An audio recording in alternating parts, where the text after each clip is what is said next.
मध्य प्रदेश के महामहिम राज्यपाल गुरुवार को अलीराजपुर जिले के दौरे पर रहे। सबसे पहले राज्यपाल जोबट पहुंचे, जहां उन्होंने गायत्री शक्तिपीठ के नवीन भवन का लोकार्पण कर वृक्षारोपण किया। इसके बाद बिलखेड़ी में विकसित भारत संकल्प यात्रा के कार्यक्रम में शामिल हुए।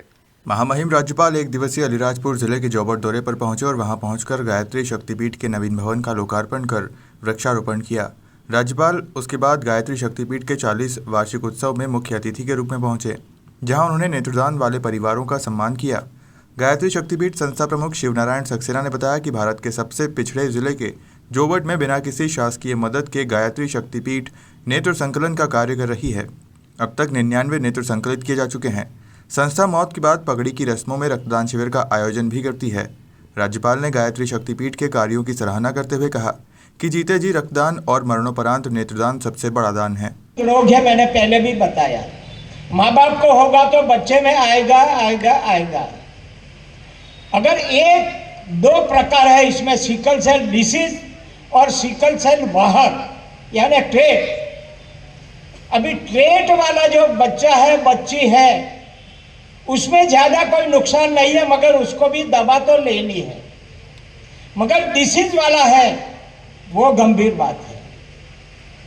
उसमें दो बात ध्यान रखने की, घर में जब भी बच्चे बच्ची की शादी का समय होता है तो पढ़े लिखे लोग जन्मोत्री बताते हैं कि भैया बेटी से हमारा कैसा पुत्र का कैसा रहेगा।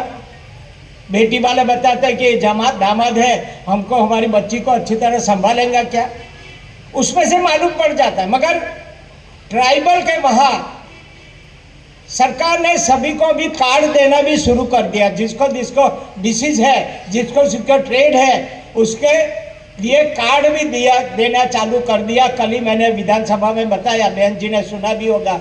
अभी तक 10 लाख जितने कार्ड बांट दिए हैं। और जल्दी से जांच करवाओ और कार्ड भी अपने घर रखो। जब भी बच्चे की शादी होगा तो जन्मोत्री नहीं मगर वो कार्ड मिलाओ। दोनों को अगर सिकल सेल है तो कभी भी शादी मत करना। कितने भी पैसे वाला बच्चा हो कितने भी सौंदर्यवान बच्ची हो, कभी भी मत करना, क्योंकि जो बच्चा आने वाला है वो सिकल सेल वाला होगा। तो क्यों माँ बाप पहले से बच्चे को अपने दुख में डाले। अगर एक होगा तो चलेगा, ये भी समझना बहुत जरूरी है। दोनों में से एक का सिकल सेल होगा तो चलेगा, दोनों ट्रेड होगा तो भी नहीं चलेगा, ये भी बात समझ लेना। अगर दोनों ट्रेड वाले हैं उसमें से भी डिसीज वाला बच्चा या बच्ची पैदा हो सकती है। मैंने ऐसा भी देखा है, एक घर में एक 4 साल का बच्चा और एक 8 साल का बच्चा, पेरेंट्स को दोनों को था। वो 4 साल का बच्चा देखो, 8 साल का बच्चा देखो तो ग्रोथ उनका एक सरखा, 8 साल का भी 4 साल का ही दिखता था। ऐसा भी होता। इसके साथ सिकल सेल के साथ करीब करीब 21 बात जुड़ी हुई है। थोड़ा थोड़ा टेम्परेचर आना, हाथ पैर टेढ़ा हो जाना, जब भी लहू अपना पास होता है हड्डियों में से तभी हड्डी में फंस जाता है और वहाँ हड्डी टेढ़ी हो जाती है, मत्था बड़ा हो जाता है, पेट बड़ा हो जाता है, सारे शरीर में सूजन आ जाती है। ऐसे कई प्रकार है। तो मैं इतना समझता हूँ कि आपको यहाँ वाली बैठे, पेरेंट्स बैठे हैं, तो पेरेंट्स चुने हुए लोग बैठे हैं तो वो भी करवाए और जांच हो गई और नियमित दवा ले, ये बहुत जरूरी है। अलीराजपुर में मैं 2-3 बार आ गया, मगर गायत्री शक्तिपीठ का जब से मेरे को मालूम पड़ा, मैं यहाँ बताया गया, मैं सही में शायद गायत्री माता का पूजक हूँ। मैं बहुत साल पहले भी श्रवण जी को एक बार दिल्ली में मिला था। मैं हमारे वहाँ नवसारी में भी जहाँ मैं रहता हूँ वहाँ भी गायत्री माता का बहुत बड़ा टेम्पल है।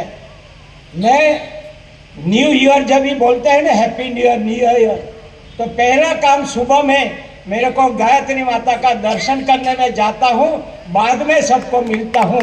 ऐसा गायत्री में माता का मैं पूजक हूँ। अनुयायी हूँ। और ऐसी बात जब मेरे को मालूम पड़ी क्या कि अलीराजपुर में बहुत बड़ी ये शक्तिपीठ और बच्चे को पढ़ा रही है और आदिवासी को बच्चे के पढ़ा रही है, इसलिए मेरे को यहाँ के जल्दी आने का मन था और आज मैंने ये काम पूरा किया।